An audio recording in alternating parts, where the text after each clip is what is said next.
ہر مذہب کا ٹکراؤ سائنس کے ساتھ ہوتا رہا ہے، لیکن جتنا شدید تصادم عیسائیت اور سائنس کا رہا ہے اس کی کوئی مثال نہیں۔ یہ صدیوں پر محیط تھا۔ اس کے اوپر بہت کچھ لکھا گیا ہے، لیکن یہ دو کتابیں جو میرے سامنے ہیں، دراصل یہ دو جلدیں ہیں ایک ہی کتاب کی، ان کی کوئی مثال نہیں۔ ان میں جتنی تفصیلات ہیں اور جتنے حوالہ جات ہیں، تو یہ واقعی ایک خزانہ ہے جو اس تاریخ کو بیان کرتا۔ اس کا مصنف اینڈرو ڈکسن وائٹ ہے، جو ایک امریکن اسکالر تھا اور جو ان کتابوں کو لکھنے کے بعد کارنیل یونیورسٹی کا وائس چانسلر لگا۔ اس کو 120 سال ہو گئے۔ اگر پاکستان میں کسی شخص نے ایسی کتاب لکھی ہوتی تو کیا وہ کسی یونیورسٹی کا وائس چانسلر لگ سکتا؟ بہرحال یہ ایک الگ بات ہے۔ اب لوگ عام طور پہ یہ سمجھتے ہیں کہ کلیسا نے گیلیلیو کو سزائے موت دی تھی اور بس اتنا ہی ٹکراؤ تھا، لیکن اس سے کہیں زیادہ تھا۔ کلیسا کا یہ دعویٰ تھا مثلا کہ زمین چپٹی ہے۔ ایک مشہور عیسائی پروہت سینٹ آگسٹین نے تقریباً 1000 سال پہلے یہ فرمایا کہ زمین کا چپٹا ہونا تو لازمی ہے۔ اگر زمین گول ہے تو اس کا مطلب یہ کہ بارش پھر نیچے سے اوپر جائے گی، فصلیں نیچے سے اوپر کی جانب اگیں گی۔ یہ تو ایک فضول سی بات ہے۔ اسی طرح 6 صدی عیسوی میں ایک اور پروہت تھے پروکوپیس کے نام سے۔ انہوں نے یہ کہا کہ اگر زمین گول ہے اور زمین کی دوسری طرف لوگ رہتے ہیں تو پھر حضرت یسوع مسیح کو جب دوبارہ زمین پر آنا ہوگا تو نہ صرف ان کو ہماری طرف آنا ہوگا، لیکن جو دوسری طرف لوگ ہیں ادھر بھی جانا پڑے گا۔ اور اگر جنت ہے تو جنت کو نہ صرف ادھر لیکن ادھر بھی ہونا ہوگا۔ لہٰذا انہوں نے بھی یہ نتیجہ اخذ کیا کہ زمین گول نہیں ہو سکتی۔ مگر اس زمانے کے سارے عیسائیوں نے یہ باتیں قبول نہیں کی تھیں۔ مثلا فرڈیننڈ میجلن، یہ وہ مشہور سیاح ہے جس نے سب سے پہلے زمین کے گرد ایک چکر لگایا تھا۔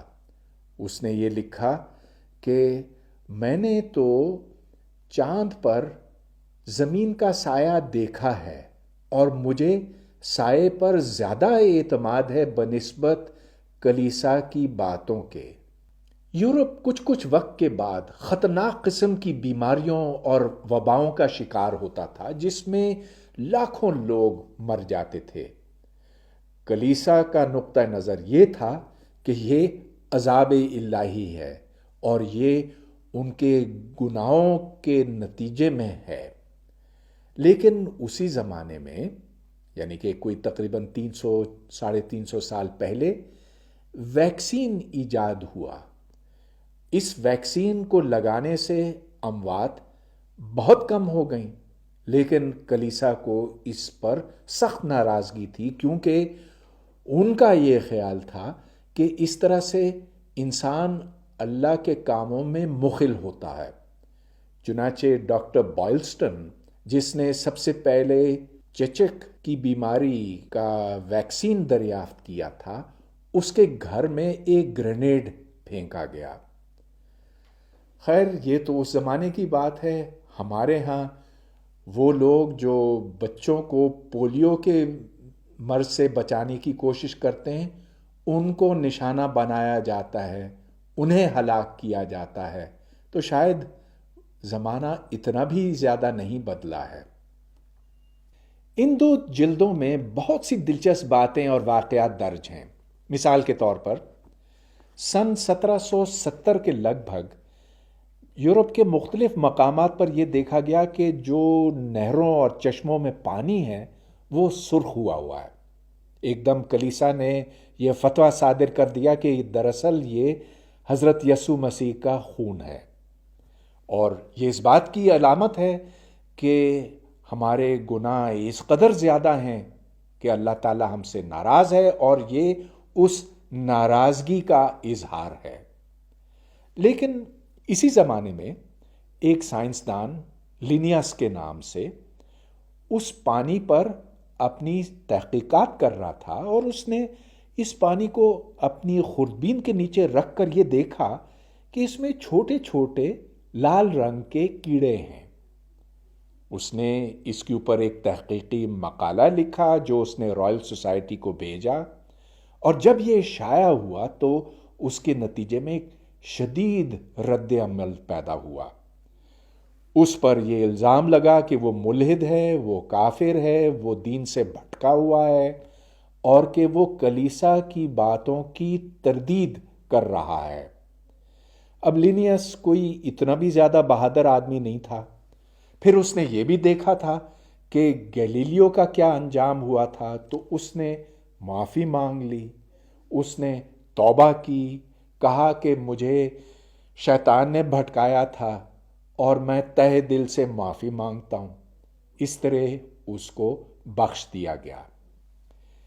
اسی طرح کا ایک اور قصہ بجلی سے وابستہ ہے۔ بجلی کے کڑکنے کا سبب اوپر والے کی ناراضگی سمجھی جاتی تھی، اور کلیسا نے باقاعدہ ایک فرمان جاری کیا تھا کہ بجلی اس وقت گرتی ہے جب لوگ دین سے بھٹک جاتے ہیں، جب وہ گرجا گھروں کی دیکھ بھال کے لیے چندہ نہیں دیتے وغیرہ۔ لیکن پھر 1752 میں ایک امریکن اسکالر بینجامن فرینکلن نے یہ ثابت کیا کہ دراصل جو آسمانی بجلی ہے اور جو بجلی ہم اپنی لیبارٹریوں میں دیکھتے ہیں وہ دراصل ایک ہی ہیں۔ اس نے اپنی پتنگ کی ڈوری کے ساتھ ایک چابی باندھی اور پتنگ اس وقت اڑائی جب آسمان میں بجلی کڑک رہی تھی۔ اس بجلی سے، آسمانی بجلی سے اس چابی کو زبردست جھٹکا لگا۔ بینجامن فرینکلن نے یہ بھی معلوم کیا کہ اگر کوئی نوکیلی چیز رکھی جائے لوہے کی تو بجلی اس سے آ کے ٹکرائے گی، نہ کہ کسی درخت یا انسان یا گھر سے۔ شروع میں کلیسا نے بینجامن فرینکلن کی ایجاد کی بڑی مخالفت کی تھی، بلکہ یہ بھی کہا کہ جو زلزلہ بوسٹن میں آیا تھا اس کا سبب یہ کہ یہ لائٹننگ راڈ وہاں بہت سے گھروں پہ لگے تھے۔ لیکن کچھ وقت کے بعد کلیسا کی سمجھ میں بھی یہ بات آ گئی کہ اس کے بغیر تو بچنے کی کوئی صورت ہے نہیں، کہ دعاؤں سے نہیں، اس لائٹننگ راڈ کے لگانے سے بجلی سے بچت ہو سکتی ہے۔ اس کتاب میں یہ حوالہ دیا ہوا ہے کہ سن 1750 اور سن 1783 کے درمیان 400 گرجا گھر بجلی کے گرنے سے تباہ ہو گئے، اور 120 ایسے افراد جو اوپر چڑھتے تھے گھنٹی بجانے کے لیے ہلاک ہوئے۔ پھر ایک مثال یہ دی گئی ہے، ایک سڑک کے اس طرف گرجا گھر تھا جو تباہ ہو گیا، اور دوسری طرف شراب خانہ تھا جو محفوظ رہا۔ شراب خانے کے اوپر لائٹننگ راڈ لگا ہوا تھا جبکہ گرجا گھر کے اوپر نہیں لگا تھا۔ معجزات کے موضوع کے اوپر عیسائیت اور سائنس کے دو بالکل مختلف اور متضاد موقف تھے۔ سیلاب نوح اس کی ایک مثال بنتی ہے۔ انجیل میں بہت تفصیل کے ساتھ یہ بیان کیا گیا ہے کہ اللہ تعالیٰ نے یہ فیصلہ کیا تھا کہ زمین پر جو بے دین اور گنہگار لوگ ہیں انہیں ایک سیلاب کے ذریعے سے ختم کر دیا جائے گا، لیکن سیلاب بھیجنے سے قبل اللہ تعالیٰ نے حضرت نوح کو یہ خبر دی کہ ایسا سیلاب آنے والا ہے، اور ان کو چاہیے کہ وہ ایک بہت بڑی کشتی بنائیں جس میں وہ خود بمے خاندان کے بچ سکیں گے، اور ساتھ ساتھ جتنے بھی جانور ہیں ہر ایک کا ایک جوڑا اس کشتی کے اوپر رکھا جا سکتا ہے تاکہ وہ بچ جائے۔ لیکن سائنس نے اس کے اوپر بہت سے اعتراضات اٹھائے، مثلا یہ کہ اتنی زیادہ اقسام ہیں جانداروں کی اور خصوصاً جانوروں کی کہ یہ ممکن ہی نہیں کہ یہ کسی ایک بڑی کشتی کے اوپر سارے کے سارے رکھے جا سکتے۔ دوسرے یہ کہ ان کی خوراک آخر کہاں سے آئے گی، کیونکہ بیشتر جانور ایسے ہوتے ہیں جو دوسرے جانوروں کو کھاتے ہیں، اور پھر اگر پہاڑوں پہ اس کے آثار ڈھونڈے جائیں، یعنی کہ اگر کوئی بڑا سیلاب آیا ہوتا تو اس کا ثبوت وہاں پر موجود ہوتا، لیکن ایسا کوئی ثبوت نہیں ملا۔ چنانچہ یہ کشمکش سائنس اور عیسائیت کے درمیان تو ہوتی رہی، لیکن دلچسپ بات یہ ہے کہ برِ صغیر میں سر سید احمد خان نے اس مسئلے کا جائزہ لیا اور وہ بھی اس نتیجے پر پہنچے کہ جو کچھ بتایا گیا ہے انجیل میں اور قرآن شریف میں وہ دراصل تمثیلی ہے، علامتی ہے اور حقیقی نہیں ہے۔ انہوں نے ان دلائل کو اچھی طرح سے چھان پھٹک کر یہ نتیجہ اخذ کیا، اور اس کے بعد پھر اس معاملے کے اوپر انہوں نے بہت کچھ لکھا بھی۔ اتنے واقعات درج ہیں جہاں سائنسدانوں کو، سوچنے والوں کو کافر، ملحد، بے دین اور ہر بری چیز کہی گئی، لیکن اس سب کچھ کے باوجود بالآخر کلیسا کو شکست تسلیم کرنی پڑی۔ ایسا کیوں؟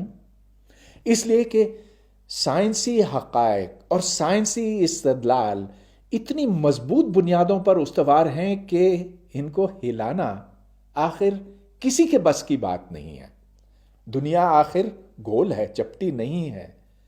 جراثیم کی وجہ سے بیماری پیدا ہوتی ہے اور کوئی وجہ نہیں، وغیرہ۔